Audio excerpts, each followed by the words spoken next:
Welcome to CAM Matters, Condos, Co-ops, HOAs, and beyond. Betsy Barbieux is an informational leader in Florida on community association living, rights, and obligations. She is an expert on the rights and obligations of owners as well as the association. If you live or are planning to live in the state of Florida, there's a good chance you'll be part of a community association. And by the end of this show, you'll know a little bit more about community associations and why they matter. Thank you so much for joining us for the September 2025 episode of CAM Matters. I am Suzanne with Betsy Barbieux. Betsy, you are just coming off the Yes Conference, and I thought about you every single day. We can't wait to hear an update on how it went. And I have my flamingo shirt on. How did that go? Was that awesome? That's great. Yeah, everybody did real good with the flamingo theme. Good. So, no live that was good. We had a lot of flamingos, but no live birds show up? No live birds. Good. Okay. No. I was presented with a beautiful live plant from my favorite group of managers over in Volusia County, but they did not bring a live flamingo. And if anybody was going to, they would have. You warned us. Yeah.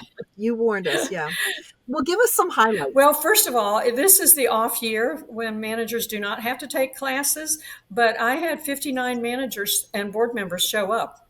So I was delighted. Last year, I believe I had 43. So each year it grows. Of course, last year was the big year where everybody had to have their hours, and I believe I had 84 last year. So I'm expecting next year 100 managers and board members. And what I think is really great is that board members are starting to come. They like the information and they like the networking. And plus, Miss Debbie did have chocolate chip cookies. So then there's that, right? Other than that, it was really good. But we had words getting around in Florida. We had a full room. But I want to give one last shout out to my sponsors and to my panelists. The panelists were awesome, and we're making plans next year already for to add a panel. So next year we're hoping to have 3 panels instead of 2. But my shout outs, I wanted to say my platinum sponsor again this year was Vice Painting, and Maddie Osmond was there to represent Vice Painting, and we certainly appreciate them. They're the ones that make the beautiful venue possible. So we're just really always excited to have them. I had Fission Hotwire, Emilio I keep trying to practice his name. It's the baseball player's name. Encarnacion was sounds right to me. A representative from Hotwire, Fusion Hotwire. And we had Jeremiah Levine from Stone Building Solutions as our sponsor rep. Susan Chapman from Juniper Landscaping was also one of our sponsors. Kathy Martin from Valley Bank was a sponsor. Robin Fisher from Morgan Stanley was a sponsor. Brent Dixon from Belfour was a sponsor. Charles Goodwin from IGC Insurance General Contractors was a sponsor. And George Ring was there on behalf of Connie Lorenz from Asphalt Restoration Technology. And then, of course, Richard and Dana Johns from the Journal were our sponsors. So none of this could have happened without the sponsors. And so I just wanted to give one last thank you and shout out to them for making it a great event. We had a good 2 days, and we also had a wonderful social hour. The Ski Beach Restaurant gave us wonderful appetizers, and we had another hour or 2 of conversation and just laughing and getting together and just having fun. The panels, let me turn my pages here. The panels were great. Jane Boland, our favorite attorney from South Florida, came to be our facilitator for the panels, and she just did an awesome job getting these panelists to reveal all their deep, dark, secret information things. It was good. But we had Phil Massey from Assured Partners. This is the morning panel. Phil Massey, Jeremiah Levine from Stone Building Solutions. George Ring was Asphalt Restoration Technologies. Brent from Belfour and Kathy Martin from Valley Bank were our morning panelists, talking about the structural integrity reserve study, the milestone, reserves, insurance, and Phil Massey just goes like over your head with the insurance stuff. It's But this is yeah, important. This is all very current events kind of things all of happening. the restoration, reconstruction, and things like that from the hurricanes that we've had. And, as Phil and Jeremiah and George and Brent were talking, I think Kathy from Valley Bank stole the show when she says, yeah, you all have to do all this other things, but I've got the money. You all need the money. Oh, So mic I drop. was thinking, everybody was wrong. Okay. She stole the show because she was the only woman on the panel since Connie wasn't there. That's great. And That's great. so she's going, yeah. Yeah. You all are all spending all this money and you're borrowing it from me. So, That's right. So that was real good. And then the afternoon panel was our panel of managers.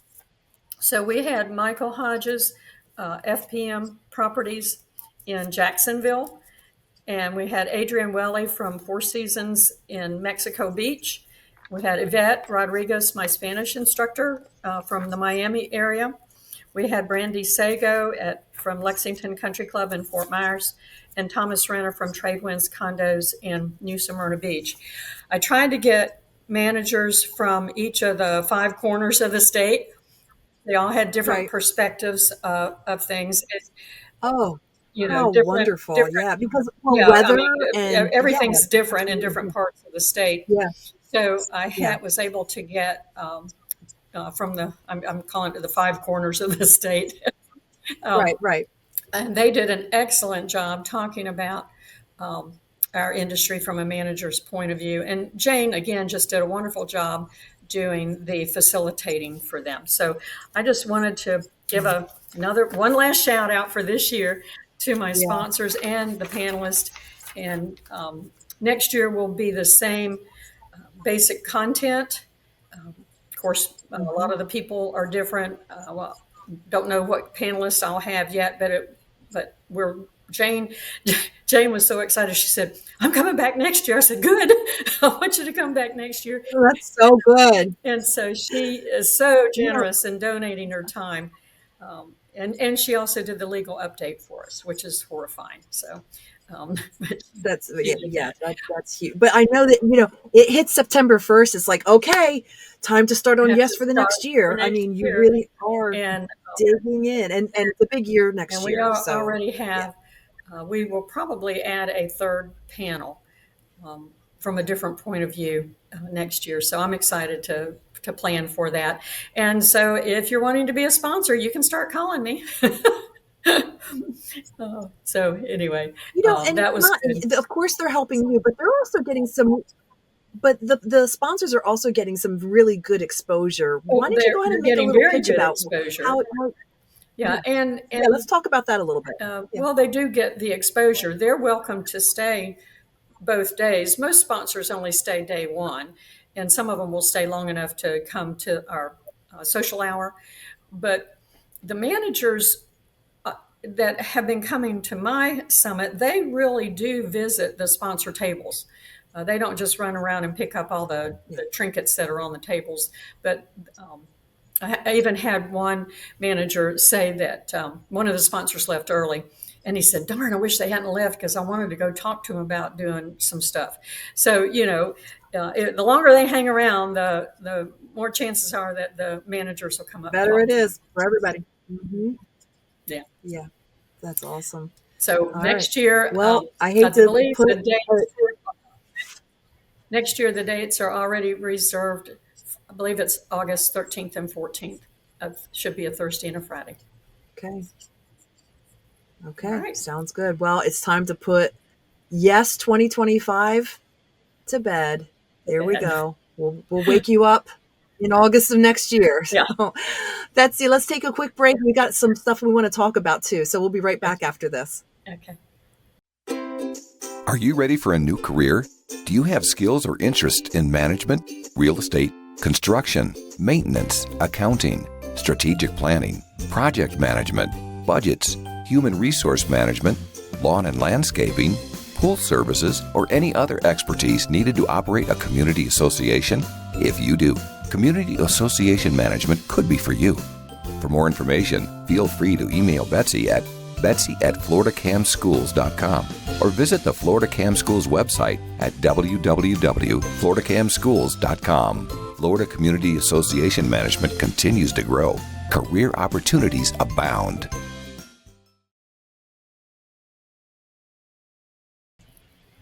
Welcome back to CAM Matters. Betsy, it was great recapping guests, but we've got some stuff to talk about when it comes to training and certification, and I want to just jump in with that. Yes, the board certification training. I'm beginning to catch up with other managers and board members, and want to spend just a few minutes here reminding them of some of the things that they may have overlooked and some of the things that are going on since July 31st. I'm thinking in particular for the condominium board members, the restrictions for the training are more, or requirements, well, restrictions are more stringent than they are for co-op and HOA. But for the condominium board training, the way the language read for last year's law, said that board members who were certified before July 1st, 2024 had to recertify by taking the new 4-hour class before July 30, I'll get it right, June 30, 2025. Okay. So they had a year. Okay. From July 1st, 2024 to June 30, 2025. Right. Any board members who were certified prior to July 2024 had to recertify. And I think a lot of them did not. It's presumed that any board member who was elected or appointed after July 1st, 2024 took the required 4-hour class. Right. The statute changed the word "or" to the word "and." So condominium board members not only have to take a 4-hour class that's approved by the division, but they also have to sign the statement. Now, some of us laughingly call it the perjury statement. And it's a statutory, or not statutory, but it's a division approved form that they sign that says they have read all of their governing documents and they understand their fiduciary duty and will faithfully discharge those duties. Not sure that they read all of their documents and that they understand them. So, whatever. That's that small, that fine print. Two parts to the condominium certification that they have to do. They have to do the class, a 4-hour class, and submit a certificate and sign the statement. Now, the statute goes on to say that if they fail to do both, that they are suspended from their office until they certify. I am coming across attorneys and managers who are taking that suspension part very, very seriously. And if that, Really? Yes. Let me ask you why. Because that's what the statute says to do. Because it's the law now. And statute. I think a lot of us are kind of like, I'm not going to suspend everybody because then I don't have a board. But there are some managers and attorneys who are taking that position. And remember, communities have owners who can request these records, and they can force board members to be suspended. Okay, they could be looking for Yes, they that can little be looking loophole. for Yeah. this. Yeah. And Yeah. what that means in practice is that even if those board members show up for a board meeting, they're not counted toward the quorum and they can't vote. So, Wow. This is serious. This is very serious. yeah, This is that small sliver of people that could really upset the apple yes. cart. And I suspect that there are more condo. Now, this is condo only, and that's what gets confusing here. But I suspect there are more condo board members in the state who have not taken the 4-hour class than who have. And have So just beware. Also, in last year's law, again, this is old law. Last year's law in condominium boards are now required to meet 4 times a year at a minimum. And then 4 times a year, they're required to allow owners to ask any questions they want to ask, which has not ever been the case. And up until okay. last year, owners could only ask questions that were topics on the agenda.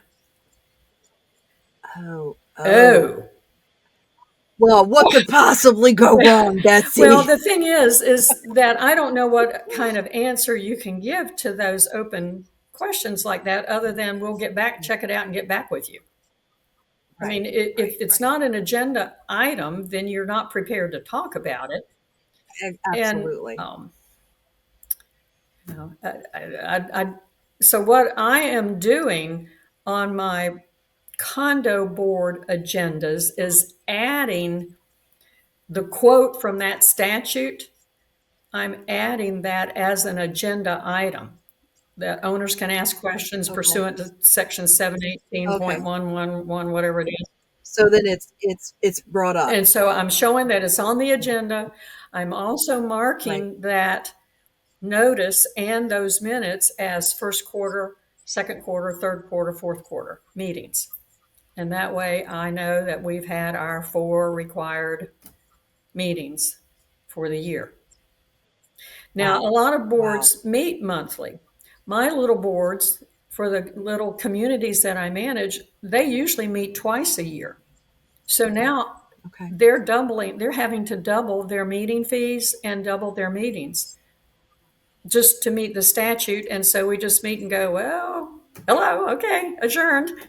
Okay. Here we are. Betsy, how do these small communities keep all these changes and They details don't. straight? They What do don't. they do? What do They they do? don't. I feel bad for I them. you know, this week is my first full week back from vacation, except for Monday holiday. But I'm going through and updating the condominium board certification course. It's overwhelming. It's overwhelming. There are now quite a few, well, they seem like quite a few additional affidavits that have to be signed to prove that this was sent or that was received and this and that and the other. But the legislators have required that some affidavits can be signed by a director or manager, and some affidavits can only be signed by an officer or director. And we have to keep all these affidavits now as official records, and they're available to the owners. So, who signs what? Who be what when? Yeah. It's like, okay, I can't sign this one. This is I have crazy. to, I have several communities, board members don't live here. Right. I usually sign these affidavits and to say that things were mailed or received. But now I'm just gonna have to hang around and wait for a board member, or send it off to them, or do DocuSign or something. And they're not they're not the ones signing it, or sending it, or receiving it. It's me. So It's you. They're making it almost impossible. It's overwhelming. The changes from last year and the changes from this year are overwhelming. And that's just the condo ones. The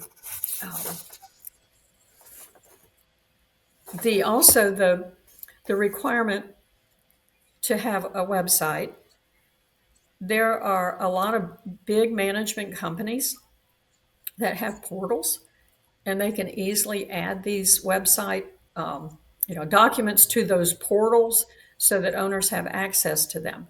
But for little standalone condos that have 32 or 36 units, no office, no full-time Wow. manager, no on-site manager, they're left to try to. I'm getting a knot in my stomach just hearing this. Yeah. And the volume of documents that have to be on the website that are continually updated and maintained, all these affidavits, governing documents, but then every contract minutes, which is fine. A lot of the financial records are now considered, well, they have always been considered official records, but some things have to now be on the website. And these, of course, are password protected so that only owners can see them. But I don't know how a small community of 36 units that has no full-time manager, they have someone that they hire to do bookkeeping and help them keep their minutes and meetings organized. But other than that, they do their own coordinating of maintenance and those kinds of things.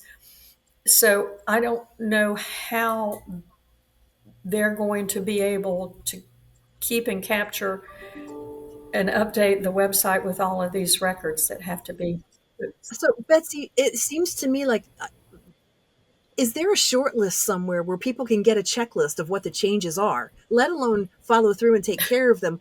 What are the changes? How do you get them without diving into the whole big manual? This year, there's Where do you start? I could probably get AI to create a checklist, but the changes this year were 197 pages long. What? Are you serious? And I think last year they were 154. So it's overwhelming coming back from a week of vacation to look at it all. Yes. But what I wanted to warn board members about was the certification training, and I'm not wanting to be self-serving. Of course, I do provide that training, and I actually have conducted, I believe it's been 14 private board certification trainings. I've been going on site and doing training just for that community. And that's great. Which means, like, I can go to a homeowners association board and work with them, and I don't have to talk with them about the structural integrity reserve study or the milestone inspection report, as it doesn't apply to them. Right.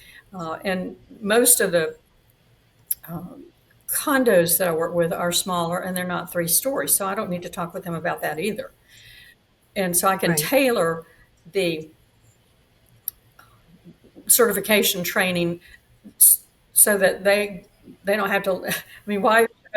It's a why push should a for them. homeowners association board have to listen to all of the condo stuff? I mean, it doesn't make any sense. Sure. So, but So what do the courses look like? How would somebody reach out to you? How do they know if they're eligible and if it's something they should do? Well, if they should know whether they took the 4-hour class or not. And when I had my classes reapproved under the new law, the division gave me a specific certificate to use. And I'm presuming that they did the same thing with the other providers. So if you don't have the big fancy certificate with the big blue ribbon, DBPR symbol and stuff on it, I'm not sure that you've had the right class. I do still have public classes where I teach all 3 at the same time, condo, co-op, and HOA. And I have those once a month. You can find those on my website calendar. But then the private training, they're just calling me, and we just set up a date that's mutual, and I go to them, and they will train. A couple of them have come here. They're kind of local, so they've actually come here to the office. Okay. It's nice having the option, though. All right. Well, we got to kind of bring this show to a close, but I want to give you final thought. The new laws last year and this year are complicated, and you need to go to as many trainings, legal updates, and board certification trainings as you can get to, because you can't possibly cover everything that happened last year and this year in a 1 or 2 hour class.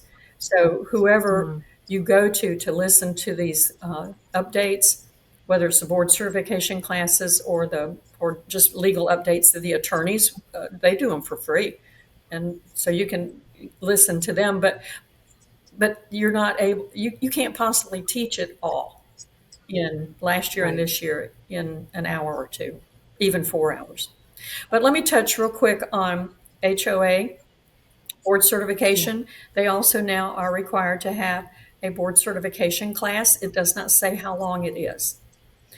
But what is odd about HOA, Chapter 720 communities, is that those board members, if they live in a community with 2,500 lots or less, they have to have 4 hours of continuing ed every year. If they have more than 2,500 homes, 2,500 lots, they have to have 8 hours of continuing ed every year. Wow. I have no idea how you monitor that. I don't know where you get the courses from. I don't know what on earth you would teach an HOA board member for 8 hours every year. Right. Sure. I have no idea. Wow. And then there were no changes for co-op. They either take a class or sign the perjury statement. I love that you just say that outwardly. You know, it is what it is. It is. So, but if you're confused after hearing me talk about board certification training, call me and we'll try to get it straight on what you're supposed to be doing. Betsy, I love doing these shows with you. Thank you so much. And if you consume these, whether you listen, you watch the videos, you're watching on YouTube, however you're taking these in, would you consider sharing them at least verbally, letting people know that Betsy pours this time and energy into these shows because of changes that happen that you need to know about that could really cause problems? You can also give a rating and a ranking to the shows too. So we thank you. We will see you in October. Have a great day. Thank you. Thank you for listening to CAM Matters. Be sure to subscribe so you don't miss any future episodes. For more information, feel free to email Betsy at betsy@floridacamschools.com or visit the Florida Cam Schools website at www.floridacamschools.com. Information provided on this show is general in nature and does not constitute legal advice. Please contact a licensed attorney for your specific situation.